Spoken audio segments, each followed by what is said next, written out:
Hello, today I'm going to talk about E3 for this week's Thoughtful Thursday.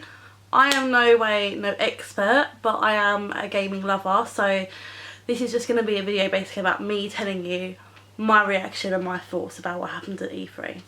So I'm going to kick it off with Xbox. I'm only going to do Xbox and Sony because I probably only have enough time to do those two.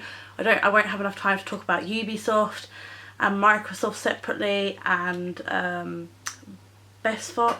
what's it called? The Dark Souls company. I can't remember what they're called. So first off, we were introduced to the Xbox Slim. So it's no surprise that the Xbox announced this because we've all been waiting for a slimmer model. I personally won't be buying it because I actually like the bigger console for me because it's just in my mind bulkier and safer, and I've got kids, so for me it just is more sturdy. Like if I had a slimmer version I'd be scared and worried that they would break it. But at the end, and I will talk about this now instead of leaving it to the end, they did announce the Xbox Scorpio. And I am kind of 50-50 about this because it wasn't announced as a new console, but it practically is because the hardware, on the hardware you know, side of things, it is basically a new console.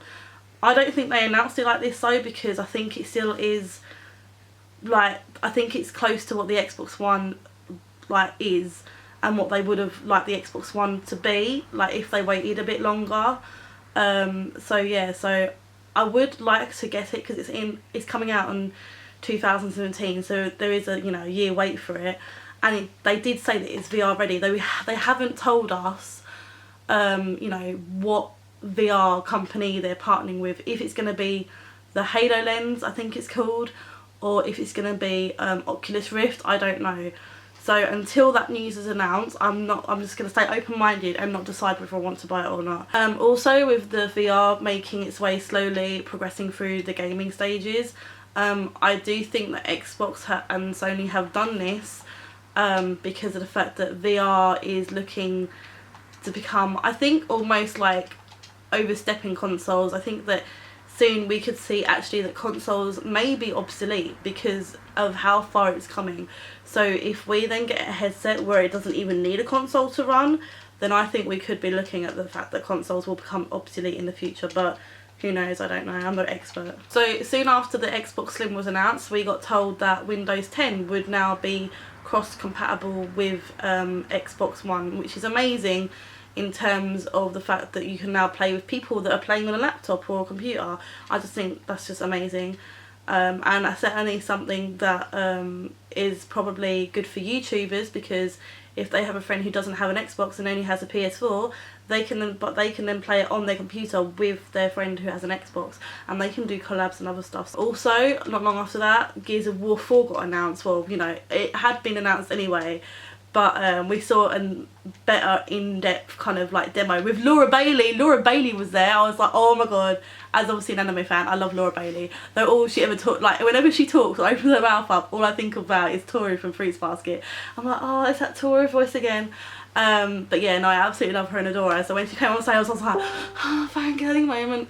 The gameplay was like nothing like that I hadn't seen before, like typical Gears of War 4 stuff. So we saw Marcus at the end, and I'm like, yay, he's not dead, because that was a lot that was on people's mind, was, is Marcus alive? And I'm so glad that, well, from what I know, that he's not dead. Whether he dies in the game or not remains to be seen, but if he does, there'll be a lot of tears. Like, I cried so much when Dom died. It was literally heartbreaking. I was like, hello heart, oh no, what's happening, oh, goodbye. And I think there was a new controller that was announced. I think that was like Gears of War themed, so if that's the Gears of War controller, I want that. Yeah, I'm not having it any other way. I'm buying that controller because it looks amazing. Like, it just looks so good. There were a few games that were a bit meh for me. Those included Killer Instinct. Okay, it looks good if you're into that sort of stuff, like fighting games, but I just wasn't like interested about it. And Forza Recall looks like really interesting. It kind of reminded me of a cross between Borderlands and Destiny. Final Fantasy 15, the trailer was shown to us, and it looked really good. Like, it looked amazing as always. Like, the graphics was just like, Oh my god, they just looked amazing. And then I saw the fact that when he was playing it, there was a button that said Y to warp, so that's going to be a new feature, so that'll be interesting how you use that in the battlefield. So The Division Underground was announced, and that comes out on the 28th of June. That's the new DLC for The Division, Tom Clancy's, or Tom Clancy's The Division, however way you want to say it. And I'm really excited for it because I love The Division, but I haven't been able to play it that much because I've just been too busy. So hopefully, like, because my son's starting to nap more now, now that he's walking around, like he's using up all that energy, so hopefully now that I'll be able to get back on it when I have got some free time. But a lot of my time goes into YouTube now, so hopefully I'll be able to get back on there and play and hang out with my friends and play it, because it looks really good, because I like The Division, but sometimes it does get a bit boring, like Destiny, like don't get me started on that, that's a whole different topic, Destiny. The new Battlefield was announced, and to be honest, it's just another World War game. It doesn't interest me in the slightest. Now they announced clubs on Xbox, and this really interested me because it kind of sounded like as if it was it could be like the new Facebook groups, but I'm unsure how it's going to work. Like it said a community, so I don't know, is it only local, so like your town or something? I mean, my town's pretty small, so what area would that be in, unless it's going to be like for my county, which is Essex. And they also announced Xbox groups, so it is basically like a group, so you know, you find people who you want to play with, which is obviously great. And the great thing about this is that you can find people you want to play with who have headsets, because that is such a pain in the ass. I don't know about anyone else, but when I'm playing a game, I want to talk to people, I want to communicate, and if I find a player and he hasn't got a headset, it's like, oh well, what's the point? They also announced the arena, so that's basically going to be like tournaments, and now there are tournaments, especially ones that pay, that are online and you can find them, but I think it's a bit hard to like enter them sometimes, and sometimes you're like, oh, it's on a desktop, and I don't know, like sometimes it loses its feel. But now that it's coming to the Xbox, it's going to be great. And obviously FIFA will like all up on it. They're like, oh yeah, we'll be the first one to try out Arena, but it's like, whatever, I don't play FIFA, I don't like it. Up next was Minecraft. That was so totally awkward. They just reminded me of a couple of teachers that were trying to explain to kids about something, I don't know, in a fun way. It's like, oh hey kids, we're going to do a rap to make you love this, and it's like, no, please don't. Next up was ID, aka independent games, and some of the games that were like shown just looked out of this world and amazing. So for example, Outlast 2 is coming. I can't wait for that, and it's just like, there were so many games that look so fun and look so good. Like my heart, I think, is with like independent games sometimes, because it just takes me back to my childhood, like Spyro, Croc, if anyone played that. It just reminds me of those types of games, so for me they just looked really, really good. Next up was We Happy Few, which at first I thought was like, this is really weird, I don't understand what's going on, and then afterwards, like when I started getting into it, it actually looked really good. Like I thought it was like gonna be something like Fallout, because it was like it just seemed like apocalypse mode or something. But then when I got into it, I was like, whoa, this is actually really dark. It looks really good, and like I haven't seen a game like that. So up next that got announced was the Gwent card game from The Witcher, because obviously people had been playing The Witcher but just going into the cavern just to play the card game. They loved it that much. So I know Matthew's gonna like this one because he really liked the card game. I haven't personally played it, and I don't play a lot of card games, but I don't mind them, but I just haven't played a lot of them. I played Magic once and that was really good, so who knows, it looks like it could be a really good game. Next up was Tekken 7, and oh my god, that looked so good. That looked just amazing, and I can't wait for that to come out. Though I do hate playing with my brother, so I won't be inviting him around because he'll just spam the same button over and over again. That's no fun, is it? Next up was Scalebound, and it looks awesome. Like I love dragons and I love fighting games, and fighting with dragons just tops them all. And then you get to beat other beasts with them that are like insanely huge, or that one that was shown at least was, and then you get to like fly on them and actually like kill beasts while flying on them, and it just, I don't even know how to describe it, but basically it just looked awesome. And if you haven't seen the trailer, I would go see it now. So Halo Wars 2 is coming out, and I don't know how I feel about it honestly, because I love the Halo series, but Halo Wars I haven't really played. ODST was okay, but it was like, eh. So I'm not sure how I feel about Halo Wars in all honesty. But saying that, Matthew really likes Halo Wars, so I think he's going to buy that one.